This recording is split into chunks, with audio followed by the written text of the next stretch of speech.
Dando continuidade ao nosso estudo sobre o homem como ser psicossomático e espiritual, vamos agora abordar algo sobre neuroteologia, tratando especificamente da relação entre a fé e o cérebro humano.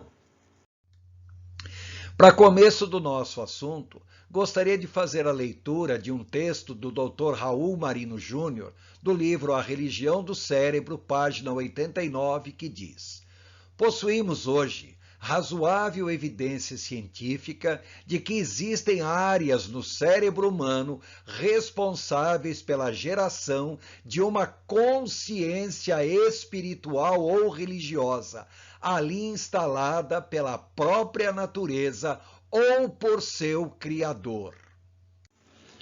Antes de iniciar o nosso estudo de neuroteologia propriamente dito, é importante destacar que não cabe às neurociências, o que inclui a neuroteologia, provar ou não a existência de Deus, e sim analisar as experiências espirituais sob um ponto de vista científico. A questão fundamental da neuroteologia como ciência natural é entender se a crença em Deus é um produto da mente humana ou Deus, ao criar o cérebro humano, capacitou o homem com um recurso especial para poder contatar com ele e vice-versa. A psicoteologia e a neuroteologia são ciências irmãs. Algumas vezes são irmãs gêmeas, parecem extremamente parecidas de fato. Outras vezes funcionam como irmãs siamesas, grudadas uma na outra. E outras vezes como verdadeiras irmãs quimeras, irmãs que se fundem no desenvolvimento de tal maneira que acaba parecendo sendo uma única pessoa. Primeiramente, vamos fazer uma breve conceituação do que seja neuroteologia. Só que para nós falarmos sobre isso, precisamos primeiramente entender a fundamentação teórica da psicoteologia. A psicoteologia está fundamentada na teologia e na religião, também na psicologia, filosofia e nas ciências sociais, como sociologia, antropologia, ética, direito e assim por diante, e também nas neurociências e na bioética. Quando nós falamos em neurociências, nós estamos nos referindo à neurologia, a parte da medicina que se preocupa em estudar o sistema nervoso, a neuroanatomia e neurocirurgia também são áreas da medicina, a neurofisiologia, que procura entender o funcionamento do sistema nervoso, e a psicofisiologia, que procura entender que muitos comportamentos psicológicos são resultados diretos de reações fisiológicas do organismo. Também temos a psiquiatria, a psicopatologia, a psicossomática, a psicofarmacologia, também a psiconeurogenética, a psiconeuroimunologia, e temos que destacar ainda a psicologia cognitivista e a neuropsicologia.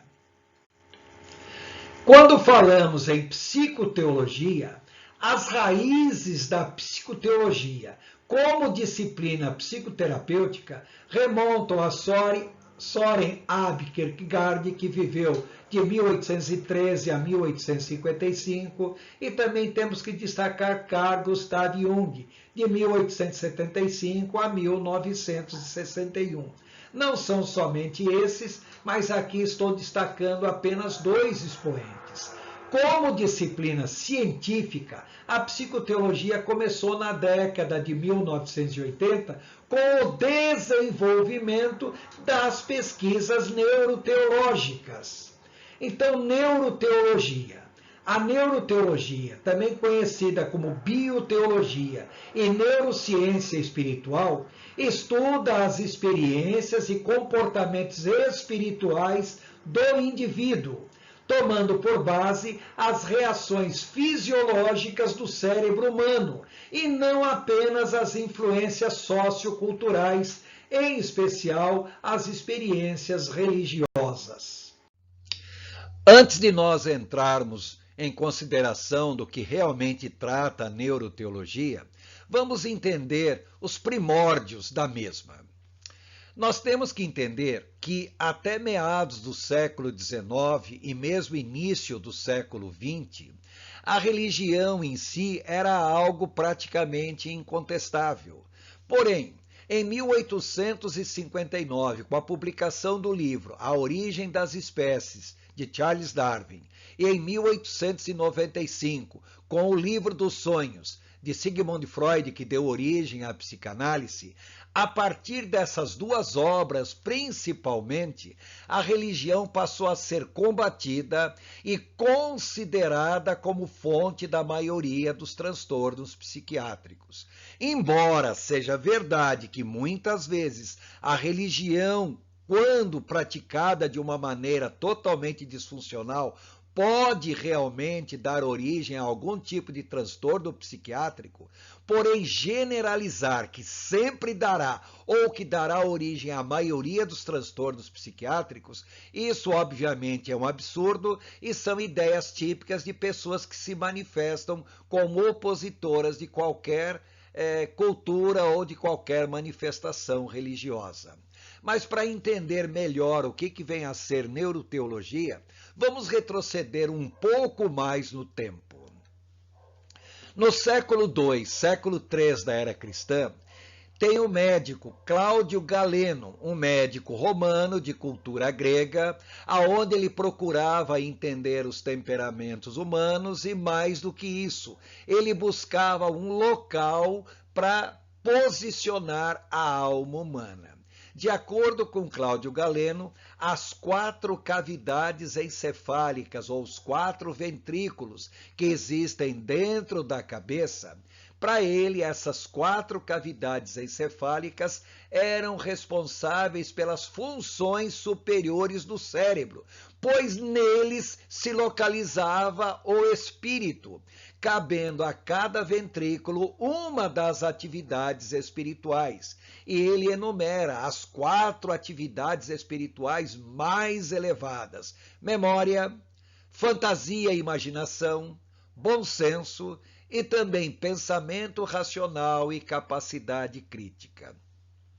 É óbvio que essa teoria de Cláudio Galeno não tem fundamento científico nenhum, mas nós temos que lembrar que nós estamos falando de um conhecimento do século II, século III da era cristã, e para a época era um conhecimento espetacular. Realmente, Cláudio Galeno teve algumas ideias geniais, embora muitas vezes hoje, quando estudamos as ideias dele, vamos até dar risada dos pontos de vista que ele apresentava. As ideias de Cláudio Galeno a respeito das 4 cavidades encefálicas e das atividades espirituais permaneceram mais ou menos incontestadas até o século XVII, quando então aparece a figura de René Descartes, médico e fisiologista francês. Ele, ao dessecar cadáveres, chegou à conclusão que a sede da alma humana ficava na glândula pineal ou epífise neural, na base do cérebro. E ele chegou a essa conclusão por 2 motivos. Em primeiro lugar, porque a glândula pineal é um dos poucos órgãos não duplicado em cada lado da cavidade craniana.